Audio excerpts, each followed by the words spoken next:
massage.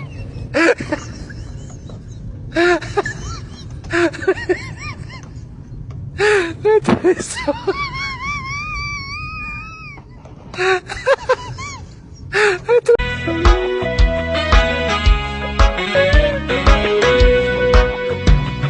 Waa'ee keenya yoo itti dhiisan sila naman dhiisu dubbii keenya takkan taane.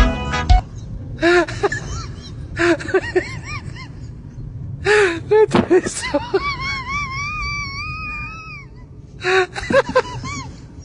Itu bisa pada massage.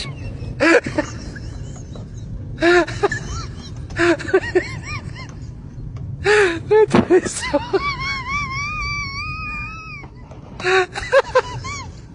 Itu bisa pada massage.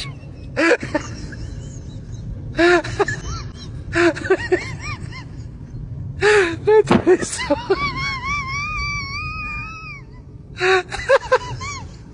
Itu bisa pada massage.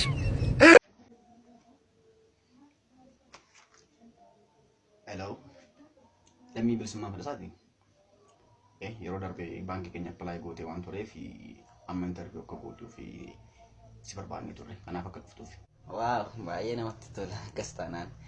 Maal qabadhee furii ulaagaa maal na barbaachisamee intarviiyuu sana gochuudhaaf. Ulaagaas barbaachisan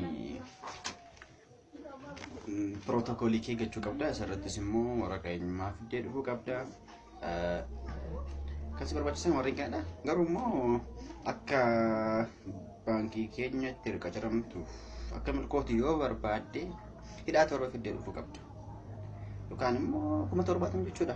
Kun waan beekamudha.